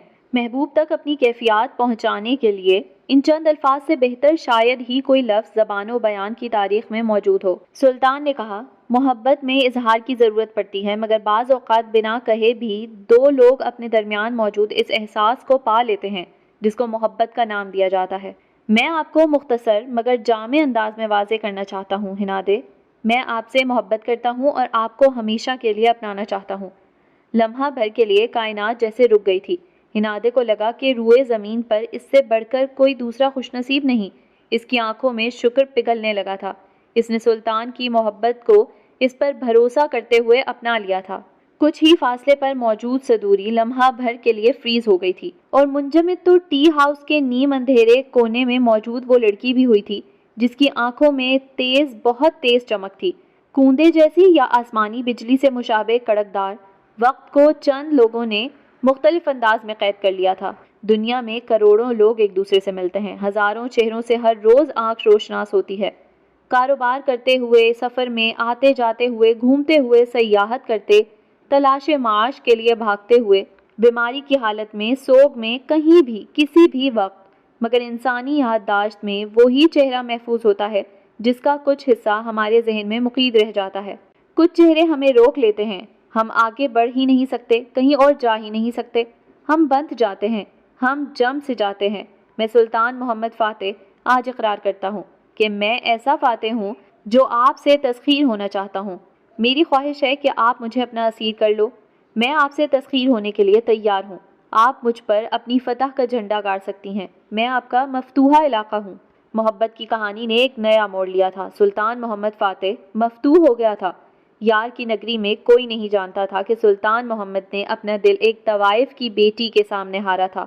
وہ بارہا ہنادے کی چھوٹی انگلی پکڑ کر کیمپس کے رستوں پر چلا۔ سینکڑوں مرتبہ اس نے 2 رویا پام کے درختوں تلے اس کے ساتھ قدم سے قدم ملائے تھے۔ ہزاروں مرتبہ وہ خاموش راہوں پر بنا ایک دوسرے سے کچھ کہے بس ایک دوسرے کی ہمراہی کا احساس لیے چلتے رہے۔ ان 2 سادہ مزاج لوگوں نے ایک دوسرے کے ساتھ بڑی سادہ سی محبت کی تھی، پھر نہ جانے محبت میں اتنی پیچیدگی کیسے آ گئی تھی۔ محبت اون کے دھاگوں کی طرح کہاں پر الجھ گئی تھی، کہاں پروانہ گرا اور محبت کا پورا سویٹر ادھڑ گیا۔ ریشما نے مہندی گھول دی تھی۔ تازہ پتیوں کو سکھا کر دادی جان نے اپنی نگرانی میں مہندی پسوائی تھی۔ اب یہ مہندی ہاتھوں پر بڑا ہی گہرا سرخ رنگ دیتی۔ دادی جان ہمیشہ گھر کی مہندی کو ترجیح دیتی تھی۔ باغ میں کوئی 50 کے قریب مہندی کے پودے لگوا رکھے تھے۔ شادی، بیاہ اور عید کے عید تھال بھر بھر کے پورے گاؤں میں مہندی بانٹی جاتی تھی۔ دادی جان کی طرف سے دیہات کی سبھی بہوؤں بیٹیوں کے لیے اس گھر کا خالص تحفہ یہی مہندی تھی۔ مگر اب تو معاملہ دوسرا تھا۔ آج کی یہ مہندی شگنوں کی مہندی تھی۔ شہر سے چاچا اور چاچی پھلوں، مٹھائی اور 7 رنگے میووں کے ٹوکروں سمیت آئے تھے شادی کی تاریخ رکھنے۔ سلطان کیوں نہیں آیا؟ دادی جان کو قلق ہوا تھا۔ اس اہم موقع پر دادی جان کے ساتھ ساتھ سبیل کو بھی انتظار تھا۔ وہ شہر سے باہر ہے، ایک میٹنگ کے سلسلے میں، چاچا نے سنجیدگی سے بتایا، جیسے ان کو سلطان کی موجودگی ہونے یا نہ ہونے سے فرق نہیں پڑتا۔ ہم ربیع الاول کا پہلا ہفتہ رکھتے ہیں۔ بہت ہی سادہ انداز میں سبیل اور سلطان کی شادی طے پا گئی تھی۔ ٹھیک 3 ہفتوں بعد سلطان سے پوچھ لیا ہے، اس کی کوئی ایسی مصروفیت تو نہیں؟ دادی جان کو مان خیال آیا۔ تبھی چاچا کے چہرے پر ناگواری پھیل گئی۔ اس کی مصروفیات بھاڑ میں گئیں۔ نہ جانے کیا بات تھی، چاچا سلطان سے خفا سے لگ رہے تھے۔ دادی جان نے بہترا پوچھا تھا مگر انہوں نے کوئی تسلی بخش جواب نہیں دیا۔ پھر دادی جان نے چاچی سے پوچھا، وہ بھی جزبز ہوتی رہیں۔ نہ جانے سبیل کا دل کیوں بیٹھ رہا تھا۔ اس کے دل میں کوئی خوشی لہر بن کر نہیں اٹھی تھی، بلکہ نامعلوم سے اضطراب نے سبیل کا گھیراؤ کر لیا تھا۔ کوئی بات ہوئی ہے دونوں باپ بیٹے کے بیچ؟ دادی جان نے اندیکھے خدشات کو دباتے ہوئے پوچھا۔ نہیں امی جان، کوئی بھی بات نہیں ہوئی۔ چاچی نے انہیں جھوٹا دلاسا دیا۔ سبیل کو قوی یقین تھا کہ یہ ایک جھوٹی تسلی ہے۔ اس کا دل خوف سے پھڑپھڑا رہا تھا۔ صدوری کی باتیں اژدہے کی طرح اس کے ارد گرد پھنکار رہی تھیں۔ دادی جان قدرے مطمئن ہو گئی تھیں۔ شام تک چاچا اور چاچی چلے گئے۔ تب دادی جان نے پورے گاؤں میں تاریخ پکی ہونے کی مٹھائی بانٹ دی۔ مولوی صاحب کے گھر کی باری آئی تو سبیل نے دادی جان سے کہا، اگر آپ اجازت دیں تو صدوری کے گھر میں مٹھائی دے آؤں؟ دادی جان آج بڑی مسرور تھیں، اس لیے بخوشی اسے اجازت دے دی۔ ریشما، مٹھائی کی ٹوکری لے آؤ، سبیل کے ساتھ مولوی صاحب کے گھر جانا ہے۔ سبیل کمرے سے اپنی بڑی سی چادر اٹھا لائی۔ پھر وہ کچے راستوں سے گزرتی ہوئی زندگی میں پہلی مرتبہ مولوی صاحب کے گھر آ گئی تھی۔ پرانی طرز کا گول محرابوں والا ٹھنڈا ٹھار آسودگی کا احساس دیتا مولوی صاحب کا گھر بہت خاموش تھا۔ ریشما نے ٹوکری رسوئی میں رکھی تھی۔ مجھے لگتا ہے بیبے تو گھر میں نہیں، پڑوس میں گئی ہوگی، میں اسے بلاتی ہوں، آپ برآمدے میں بیٹھیں۔ وہ بولتے ہوئے خارجی دروازے سے باہر نکلی تو سبیل بیٹھنے کے بجائے سرخ ٹھنڈے فرش پر چلنے لگی۔ شیشے کی طرح چمکتا صاف ستھرا گھر تھا۔ صحن میں مٹی کا پوچا اتنے سلیقے سے لگا تھا جیسے کسی ماہر معمار نے فرش نفاست سے لگایا ہو۔ ڈربے میں مرغیوں کا شور تھا۔ وہ چلتے چلتے صحن میں آ گئی۔ بائیں جانب کونے میں لگے نل سے پانی کی آواز آ رہی تھی۔ نلکے کی مخصوص آواز پر سبیل چونک گئی۔ اس نے گردن گھما کر دیکھا اور ٹھٹک گئی۔ اپنے ہی دھیان میں مگن سعد وضو کرنے میں مصروف تھا۔ سبیل ایک ٹک اسے دیکھتی ہی چلی گئی۔ چونکی تو تب جب سعد کی نگاہ اس کی طرف اٹھی تھی اور جیسے سعد کسی چاندی کے مجسمے میں ڈھل گیا تھا۔ اسے اپنی آنکھوں پر یقین ہی نہیں آیا۔ کیا کوئی خواب حقیقت بن کر سامنے کھڑا ہو سکتا ہے؟ سعد کو اپنی سعادتوں پر گویا یقین سا ہوا تھا۔ محبت اصل سے خاص ہے، محبت ابد تک خاص رہے گی۔ محبت میم کی شروعات سے محبوب تک سفر کا نام ہے۔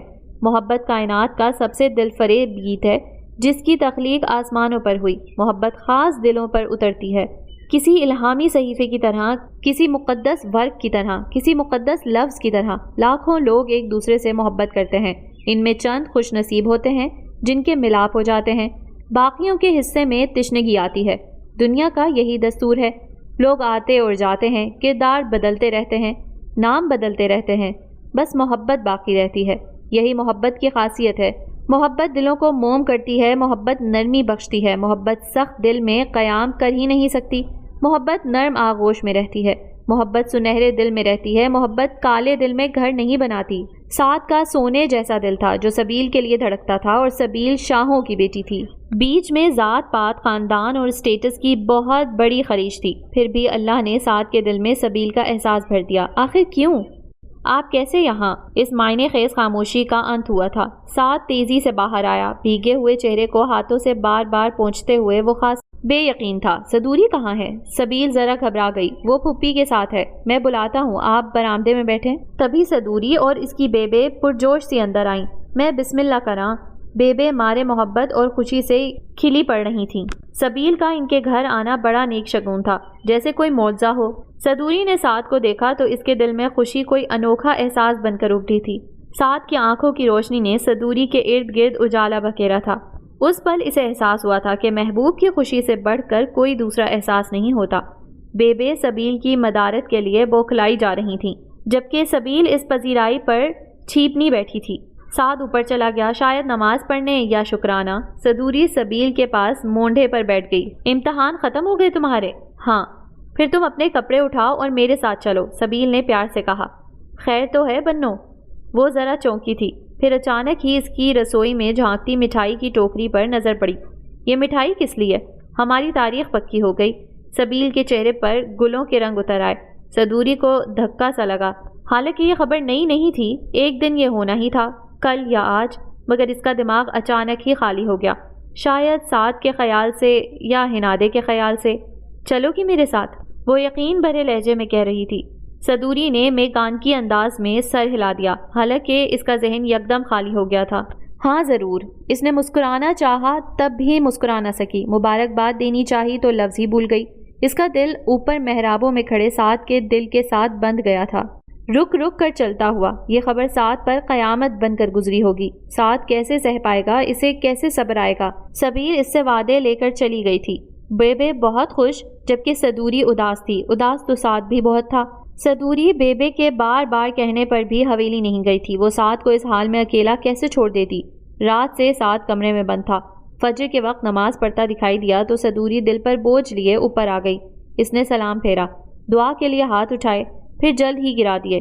شاید وہ صدوری کی موجودگی کو محسوس کر گیا تھا۔ وہ گول محراب کے اندر بیٹھ گئی۔ یہاں بیٹھ کر وہ اکثر شام کا منظر دیکھتی تھی یا رات کی اوٹ سے نکلتے خوبصورت دن کا۔ یہ جگہ سعد اور صدوری کی پسندیدہ جگہ تھی۔ میں چاہتی ہوں تمہارے اندر سے اداسی چن لوں اور لوک گیتوں کی ساری شفاف دھنیں تمہارے ارد گرد بکھیر دوں، پھر کوئی اداسی بھری بانسری کی آواز نہ سنائی دے۔ کچھ خواہشات پوری کبھی نہیں ہوتی، مگر ہم کوشش تو کر سکتے ہیں۔ صدوری نے امید دلائی، یقین بندھایا۔ وہ شاید بغیر مقابلے کے اپنی ہار تسلیم کر چکا تھا۔ ہمارے دلوں کو گستاخی کی سزا ملنی چاہیے۔ دل کو برا کیوں کہتے ہو؟ دل تو محبت ہے، محبت سے تخلیق کیا گیا ہے۔ صدوری نے اسے ٹوکا، پھر اس کے کندھے پر ہاتھ رکھا جیسے ساتھ ہونے کا احساس دے رہی ہو۔ تم دنیا کی حسین ترین دھنیں سنو جو محبت سے ترتیب دی گئی ہیں۔ تم صبح کے منظر کو دیکھو جو رات کی تھکن کو چن لیتا ہے۔ تم شام کے منظر میں سویر کو تلاش کرو، اسے امید کہتے ہیں اور امید ہی روشنی ہے۔ مجھے یقین ہے تم بامراد ہوگے سعد، میری دعائیں تمہارا احاطہ کر رہی ہیں۔ سعد کے ہونٹوں پر نرم سی مسکان ابھری۔ یہ لڑکی جو عظمت اور حوصلے کے سب سے اونچے مینار پر کھڑی تھی، جو دکھ چھپا کر مسکرانا جانتی تھی، شاید ایثار کی ایسی کوئی مثال نہ ہو۔ شاید صدوری جیسی قربانی دینے کا کسی میں حوصلہ نہ ہو۔ آخر صدوری کیا کرنے والی تھی؟ وہ کیا کرنا چاہتی تھی؟ ہم آخر اس جگہ کو چھوڑ کیوں نہیں سکتے؟ ہنادے پر آج پھر قنوطیت اور اضطراب کا دورہ پڑا تھا۔ بہت دفعہ کی اس بحث کو آج پھر چھیڑ دیا گیا تھا۔ ہمارا رزق بندہ ہے یہاں، کہاں نکل جائیں یہاں سے؟ آپا کمال نے بیزاری سے کہا۔ کون قبول کرے گا ہمیں؟ نئی جگہ پر ٹھکانہ بنانا آسان نہیں لڑکی، میری جان کو مت آ جاؤ۔ آپا کمال آج بڑے ہی خراب موڈ میں تھی۔ رات کو پائل سے ہونے والے جھگڑے کی وجہ سے طبیعت آوازار تھی، اوپر سے ہنادے کی وہی رٹ۔ ہم جاب کریں گے آپا کمال، ہماری ڈگری مکمل ہو گئی ہے، ہم حالات بدل دیں گے۔ وہ بڑی پر امید تھی، جیسے اس کے ہاتھ ڈگری نہیں جادو کی چھڑی آ گئی ہو۔ تمہاری چند ٹکوں کی نوکری سے کسی اچھے علاقے میں مکان کا کرایہ تک پورا نہیں ہوگا، آپا کمال نے بیزاری سے کہا۔ وہ پاندان کو اثر نو بھر رہی تھی، شاید اس سے زیادہ اور کوئی مصروفیت نہیں تھی۔ وہ ہنادے کو جان بوجھ کر نظر انداز بھی کر رہی تھی، شاید اس کی باتوں کا آپا کمال کو بھی غصہ ہو۔ جھانجھر فنکشن پر گئی ہے، پائل کی صحت ٹھیک نہیں، تم اٹھ کر دال چاول چڑھا دو۔ آپا کمال جیسے اسے منظر سے ہٹانا چاہتی تھی۔ ہنادے بھرے دل کے ساتھ کچن میں آ گئی، بہت ہی دل برا ہو رہا تھا۔ شاید کوئی مجھے سمجھ سکتا۔ وہ اداس تھی، 2 دن سے صدوری نے بھی رابطہ نہیں کیا تھا اور سلطان بھی نہ جانے کہاں مصروف تھا۔ ایسا تو کبھی ہوا ہی نہیں تھا کہ سلطان رابطے سے ایک دم غائب ہو جائے۔ اس کے دل میں نہ جانے کیا آیا کہ صدوری کو کال ملا دی۔ اس نے فون دقت میں ہی اٹھایا لگتا تھا، شاید وہ کسی شادی میں تھی۔ پیچھے سے گیتوں یا ڈھولک کی آواز آ رہی تھی۔ کہاں غائب ہو، ہماری خبر بھی نہیں لی؟ ہنادے نے ترنت شکوہ کیا۔ بس یار، خود کی بھی خبر نہیں۔ وہ آزردہ اور کچھ الجھی لگ رہی تھی۔ خیریت تو ہے؟ ہنادے فکر مند ہوئی۔ کس کی شادی میں ہو؟ سبیل کی۔ وہی جو تمہاری دوست ہے؟ ہاں۔ تو پریشانی کیا ہے؟ ہنادے متفکر تھی۔ صدوری کا انداز بہت ہی بکھرا پریشان کن تھا۔ جانتی ہو سبیل کون ہے؟ اچانک ہی صدوری نے عجیب لہجے میں کہا۔ ہنادے چھٹک گئی۔ کون ہے؟ ہنادے کا دل جیسے رکنے لگا۔ اسے صدوری کا کوئی بھی انداز نارمل نہیں لگ رہا تھا۔ سلطان محمد کی چچا زاد ہے۔ ہنادے کے لیے یہ بڑا انکشاف تھا، وہ واقعی حیران ہوئی۔ اچھا، تو اس لیے سلطان مجھ سے رابطے میں نہیں، کزن کی شادی میں مصروف ہوگا؟ ہنادے نے سادگی سے کہا۔ ہاں، شاید نہیں، اس کا تو ٹورنامنٹ بھی ہے نا، تم آؤ گی؟ اچانک صدوری نے بات بدل دی۔ ہنادے سمجھ نہ سکی۔ نہ آنے کی تو بات ہی نہیں، سر کے بل چل کر آؤں گی۔ اس کے لبوں پر آن کی آن مسکراہٹ چھا گئی۔ سلطان کا تصور ہی اتنا طاقتور تھا کہ اسے ارد گرد کا ماحول بھول گیا، یہاں تک کہ صدوری کے پس منظر سے آتی آوازیں بھی۔ سلطان تم سے رابطے میں ہے؟ فی الحال تو نہیں، شاید مصروف ہوں، ہنادے نے بتایا۔ وہ صدوری کے لب و لہجے کی سراسیمگی سے قدرے خائف ہو رہی تھی۔ سب خیریت تو ہے نا؟ ہاں، سب خیریت ہے، بس ساتھ ٹھیک نہیں، 2 دن سے دفتر بھی نہیں گیا۔ تم جانتی تو ہو، ساتھ پریشان ہو تو میری کم از کم خیریت مشکوک ہوتی ہے۔ صدوری کے لہجے میں بے پناہ آزردگی تھی۔ ہنادے بھی پریشان ہو گئی، کیونکہ وہ جانتی تھی کہ صدوری سعد کے لیے کیا جذبات رکھتی ہے۔ سعد کیوں پریشان ہے؟ ہنادے کا سوال ضروری تھا۔ صدوری اگر جواب دیتی تو بات یہاں پر کبھی نہ رکتی، بہت آگے تک نکلتی اور بہت دور تک چلی جاتی، جہاں پھر سبیل اور سلطان کا ذکر ہوتا۔ سبیل اگر بامراد ہوتی تو ہنادے کی بنجر آنکھوں میں عمر بھر سبزہ نہ اگتا۔ سبیل کی جیت میں ہنادے اور سعد کی ہی نہیں، سلطان کی بھی ہار تھی۔ 3 لوگوں کی محبت بچانے کے لیے اگر ایک دل قربان ہو بھی جاتا تو کیا تھا؟ رہا صدوری کا دل تو وہ کسی کھاتے میں خود کو شمار ہی نہیں کرتی تھی۔ اس نے فون بند کیا اور نیچے آ گئی، جہاں گھیرا ڈالے لڑکیوں کے جھرمٹ میں وہ کاسنی سی لڑکی اپنا دمکتا روپ لیے بیٹھی تھی۔ صدوری کو اس پر ہمیشہ کی طرح پیار آیا تھا۔ وہ شاہوں کی اکلوتی اور بہت لاڈلی بیٹی تھی، اسے بہت ہی ناز و نام میں پالا پوسا گیا تھا۔ شاید ہی کسی نے اس کی آنکھ میں آنسو دیکھا ہو، مگر اب کچھ ہی لمحات بعد کچھ عجیب ہونے والا، شاید بہت ہی انہونا اور بدترین حد تک تکلیف دہ۔ کچھ لوگوں نے اس اذیت سے گزرنا ہی تھا، جلد یا بدیر، کیونکہ یہ طے ہو گیا تھا۔ اسے اندازہ تھا کہ حویلی میں کچھ بہت ہی خفیہ قسم کی لڑائی چل رہی ہے، سلطان، اس کے والد اور والدہ کے درمیان۔ دادی جان کو اس سے بے خبر رکھا گیا تھا۔ صدوری کو یقین تھا کہ سلطان ہنادے کو بے خبر رکھ کر اس کے لیے جنگ لڑ رہا ہے۔ عمر بھر کا فاتح جانے فتح یاب ہونے والا تھا یا ناکام؟ اس جنگ میں ہار کس کے نصیب میں تھی؟ صدوری نے بہت ہی احتیاط کے ساتھ اس دروازے کی جھری پر ہاتھ رکھا تھا، جس کے اندر کا منظر واضح ہو رہا تھا۔ اس نے دیکھا کہ سلطان کے بابا شاہ میر ضبط سے سرخ چہرہ لیے بیٹھے تھے۔ اس کی والدہ ملیحہ بہت ہراساں دکھائی دے رہی تھیں۔ سامنے سلطان ساری سلطانی جلال کے ساتھ بیٹھا تھا، کسی پتھر کی طرح، یہ شاید چٹان کی مانند، بہت مضبوط اور پتھریلا، جیسے 1 انچ بھی ہلے گا نہیں۔ مفتی صاحب انتظار میں ہیں۔ سلطان مہمانوں کو انتظار کی تکلیف اٹھانا پڑ رہی ہے۔ مزید دیر نہیں ہو سکتی۔ شوہر کے اشارے پر ملیحہ نے بڑے ہی ملیح لب و لہجے میں بیٹے کو سمجھانے کی کوشش کی تھی۔ دیر ہونی بھی نہیں چاہیے، یہ نکاح نہیں ہوگا، میں آپ کو بتا تو چکا ہوں۔ کچھ دیر بعد سلطان کی بہت ہی ٹھوس اور مستحکم آواز سنائی دی تھی۔ صدوری دم سادے کھڑی رہی، بڑے فیصلے کی گھڑی تھی، نہ جانے کس کے حق میں فیصلہ ہونے والا تھا۔ اس طوائف کی بچی کے لیے تم اپنی خاندانی منگ کو ٹھکراؤ گے؟ کیا اوقات ہے اس لڑکی کی؟ جانتے ہو کس غلیظ جگہ کی پیداوار ہے وہ؟ شاہمیر شاہ کا خاندانی جلال امڑ آیا تھا، گو کہ وہ بہت ہی تحمل والے انسان تھے۔ کوئی بھی انسان اپنی مرضی سے پیدائش کی جگہ کا انتخاب نہیں کرتا، نہ کوئی اپنی مرضی سے خاندانوں کا چناؤ کر کے دنیا میں آتا ہے۔ کم سے کم آپ سے مجھے یہ امید نہیں تھی بابا۔ سلطان کا لہجہ بلا کا ٹھنڈا تھا۔ ہمارے خاندان میں طوائفوں کے بچے پروان چڑھیں گے، باپ دادا کے نام کو داغدار کرو گے؟ شاہمیر شاہ دکھ اور اذیت کی انتہا پر گرج رہے تھے۔ ان کے برعکس سلطان بہت ہی پرسکون تھا۔ آپ کے اعلیٰ خاندان میں کیا پہلے کوئی طوائف زادی بہو بن کر نہیں آئی؟ کیا سبیل کسی سید زادی کے بطن سے پیدا ہوئی ہے؟ سلطان کے الفاظ پر شاہمیر اور ملیحہ لٹھے کے مانند سفید پڑ گئے تھے۔ ان کے چہرے پر ایک رنگ آ رہا تھا، ایک رنگ جا رہا تھا۔ یہ سلطان کو کس نے بتایا؟ اس راز سے پردہ کس نے فاش کیا؟ سبیل میرے بھائی شاہ جہان کی بیٹی ہے، وہ کڑکدار لہجے میں بولے تھے۔ جی ہاں، اور سبیل کمال بائی کی بیٹی رنگے حنا کی ہی بیٹی ہے۔ فرق صرف اتنا ہے کہ سبیل نے شاہوں کی اس مقدس حویلی میں جنم لیا اور ہنادے نے بدنصیبی سے ایک طوائف کے کوٹھے پر آنکھ کھولی۔ فرق صرف جگہ کا ہے یا جائے پیدائش کا، وطن تو ایک۔ سلطان! شاہمیر شاہ غصے اور جذبات کے انتہا پر گرجے تھے۔ خاموش ہو جاؤ، تم ہماری بیٹی کو اس 2 ٹکے کی طوائف زادی کے برابر نہیں کھڑا کر سکتے۔ بابا آپ حقیقت سے نگاہ نہیں چرا سکتے، فرق دونوں میں کوئی بھی نہیں۔ ہنادے بھی شاہ جہان چچا کی بیٹی ہے، اور پھر سلطان ان کو بہت طریقے سے سب کچھ بتا رہا تھا، اپنی وہ ساری خفیہ ریسرچ جو اس نے ہنادے کے لیے کی تھی۔ شاہمیر اور ملیحہ کا رنگ بدلتا رہا، وہ ماننے کو تیار ہی نہیں تھے۔ یہ ممکن ہی نہیں کہ شاہ جہاں اپنی اولاد کو کسی کوٹھے پر رلنے کے لیے چھوڑ دے، یہ ہماری روایت اور ہمارے خون کی توہین ہے۔ شاہمیر اذیت بھرے لہجے میں بولے تھے۔ ان کا سارا جسم پے در پے انکشافات پر کپ کپا رہا تھا، اور کانپ تو صدوری بھی رہی تھی۔ یہ انکشاف اس کی ذات کے لیے بھی حیران کن تھے۔ تو سلطان شاہ ہنادے کو اس قدر جانتا تھا؟ یہ حقیقت ہے، آپ اس سے نظر نہیں چرا سکتے۔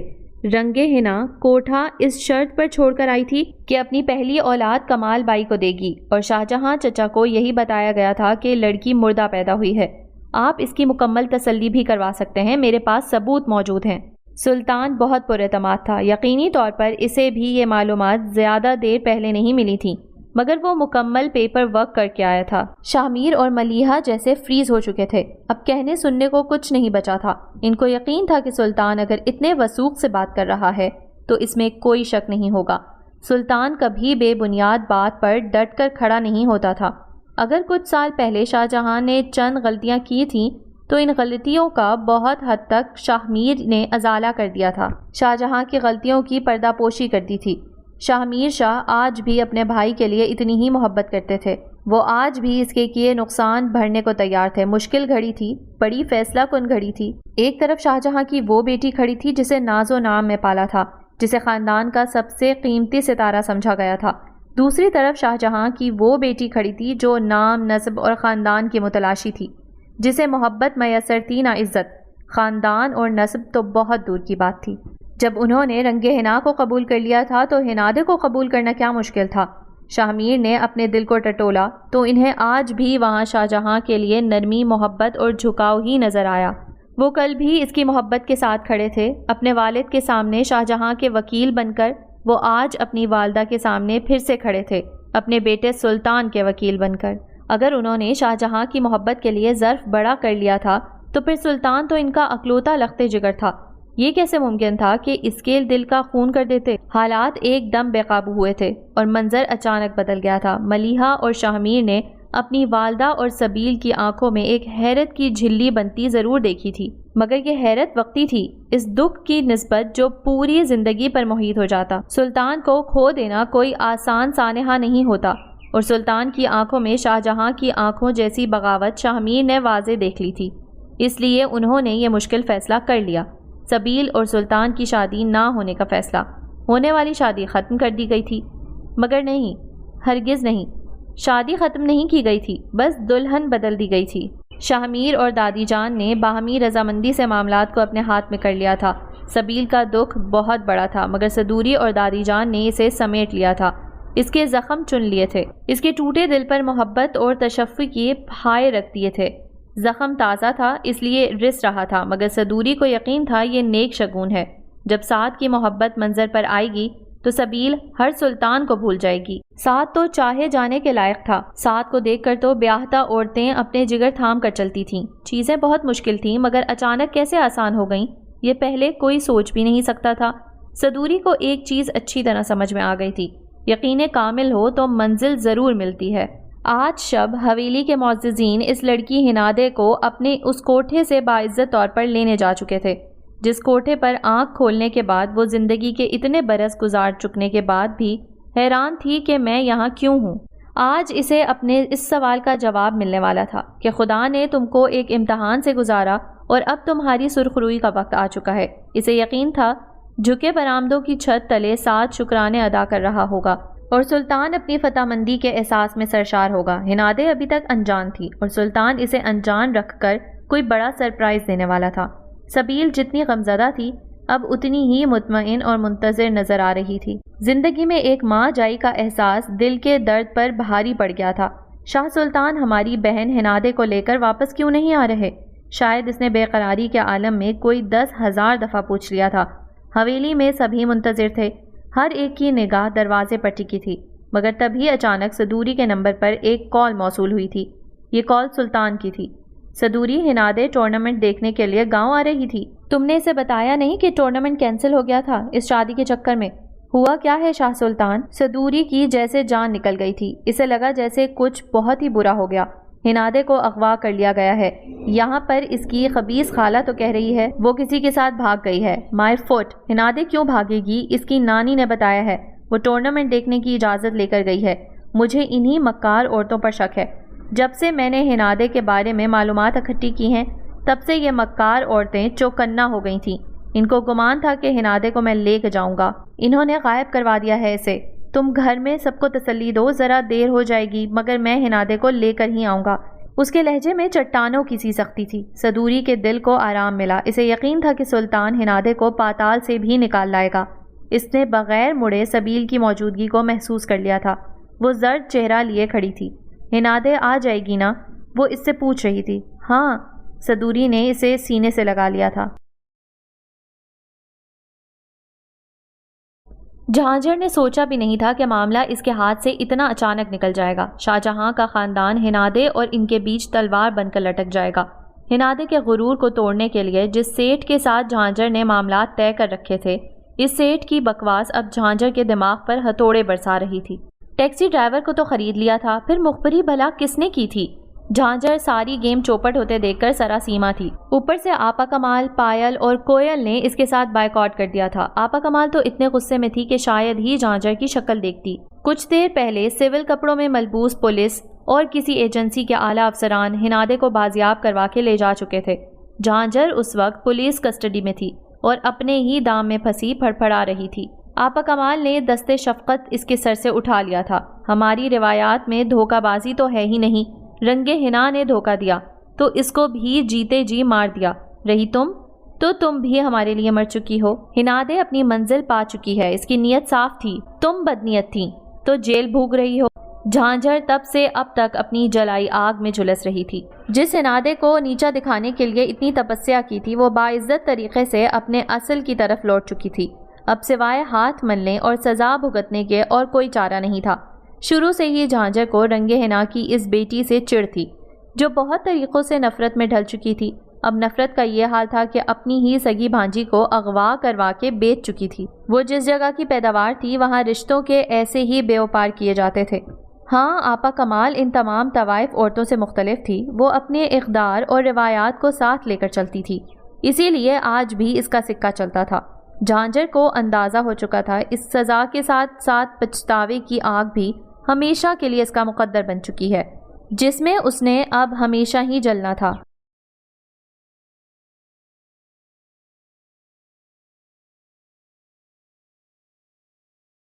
حویلی آج پھر بقعہ نور بنی ہوئی تھی اپنی خود ساختہ اناؤں کو روندنے والے ہمیشہ بامراد اور کامیاب ہوتے ہیں، جیسا کہ شاہ میر شاہ۔ انہوں نے جھوٹی خاندانی انا اور جھوٹے دبدبے اور شان کے پیچھے اپنے بچوں کی خوشیوں کا سودا نہیں کیا تھا، بلکہ نہایت وفاداری اور سمجھداری کے ساتھ تمام معاملات کو اپنے ہاتھ میں کر لیا تھا۔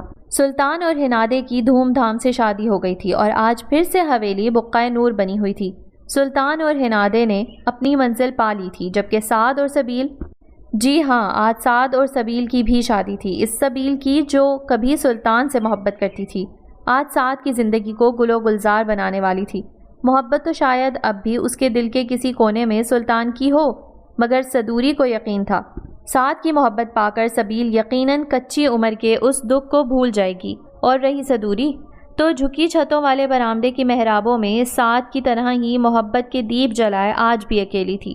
صدوری نے ہمیشہ ہی اکیلے رہنا تھا۔ محبت میں حاصل اور حصول سے ہٹ کر کبھی کبھار نارسائی بھی نصیب بن جاتی ہے۔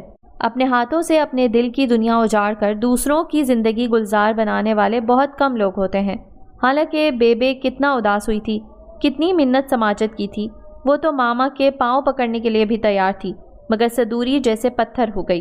سعد پر آنچ بھی نہیں آنے دی اور سعد کے حق اور اس کی محبت کے لیے اپنی محبت سے دستبردار ہو گئی، جیسا کہ سبیل اپنی بچھڑی بہن ہنادے کے لیے اپنے حق اور اپنی محبت سے دستبردار ہوئی تھی۔ اس لیے کہ محبت ایثار مانگتی ہے، محبت قربانی سے تشکیل دی گئی ہے، محبت خود غرض کبھی نہیں ہوتی، محبت ہمیشہ اعلیٰ ظرف ہوتی ہے۔ سبیل نے اپنا دل بڑا کر لیا، اپنے سارے آنسو دل میں اتار لیے۔ سعد کا رشتہ آیا تو سر جھکا کر اقرار کر لیا۔ سعد کی محبت پا کر یقیناً وہ نارسائی کے دکھ بھول جائے گی۔ اگر سبیل جیسی ناتواں لڑکی اپنا ظرف اتنا وسیع کر سکتی ہے تو صدوری تو تھی ہی بہت بہادر، بڑی مضبوط اور دلیر۔ ماں اور ماموں کے سامنے ڈٹ گئی، وہ اپنی ضد سے ہٹی ہی نہیں۔ اس نے اپنا دل نکال کر سبیل کی ہتھیلی پر رکھ دیا تھا۔ تم ایک سسکتی آرزوؤں کی نظم کتنے گھنٹے میں سمجھ لیتے ہو، پر تم نہیں سمجھتے۔ ننگی آنکھ سے پردہ پڑی عقل تک کا سفر بہت بھاری ہے، بھاری جیسے کہ گیلی روئی۔ میں خط لکھنے بیٹھی تھی تو بھول گئی کہ لکھنا کیا ہے، خالی خط پوسٹ آفس تک لے گئی، لیکن تمہارا ایڈریس بھول گیا۔ مجھ سے میری یادداشت چھین لی گئی۔ من ہلکا سا ہے، ایک بوجھ کم ہو گیا۔ یادداشت بوجھ ہی ہوتی ہے۔ میری ماں کے شکم میں رحمت کی صورت میں انڈیلی گئی۔ بعد پیدائش میرے کان میں محبت پھونکی گئی تھی، لیکن وقت کی قبا میں الجھنوں کے پیوند نے مجھے اصل سے بھٹکا دیا۔ الٹی سیدھی لکیروں اور ہنسوں میں وقت نے الجھا پھینکا۔ گدھے کی آواز بری ہے یا گالی دیتے مرد کی، یا پھر اس عورت کی جو ہر تیسرے مرد سے ہمدردی جتاتی ہے، لیکن وہ جنس پرست ہے۔ تاریکی میں رات کے تیسرے پہر درد روح میں حلول کر جاتا ہے۔ تھکن زدہ بیمار روح کو نیا لبادہ چاہیے، اور بھلا روحوں کے کب لباس ہوتے ہیں؟ وہ تو برہنہ ہوتی ہیں۔ آخر تم مطمئن کیوں نہیں ہو جاتے کہ محبت بھی رزق کی طرح بانٹی جاتی ہے، کسی میں بہت کم تو کسی سے سنبھالی نہیں جاتی۔ میرا کیا ہے، میں تو شروع سے قناعت پسند ہوں، لیکن تم جانتے ہو کہ تم میرے لیے شدید بھوک کے عالم میں آخری دونے والوں کی طرح ہو۔ تم مجھ سے ہر پل بے اعتنائی برتتے ہو، مگر اے میرے عزیز مرد، کتنی ہی لڑائیاں ایسی ہیں جو میرے ہار جانے پر تم جیت گئے۔ میری شکست ہر بار تمہیں فاتح قرار دیتی ہے۔ شاید تم جانتے ہو میں جان بوجھ کر پیچھے ہٹنے والوں میں سے ہوں۔ کیسا لگا آپ کو یہ ناول؟ جدوں وچھڑن یار دلاں دے، نایاب جیلانی کی تحریر تھی۔ امید ہے بہت اچھا لگا ہوگا۔ محبت کی ایک نئی داستان سنی آج آپ نے۔ اس کہانی کا اختتام تو مزید خوش کر دینے والا تھا۔ مجھے یقین ہے میرے ساتھ ساتھ آپ کو بھی بہت مزہ آیا ہوگا۔ اگلی کہانی کے ساتھ ایک بار پھر حاضر ہوں گے۔ تب تک کے لیے اپنا بہت خیال رکھیے گا۔ اللہ حافظ۔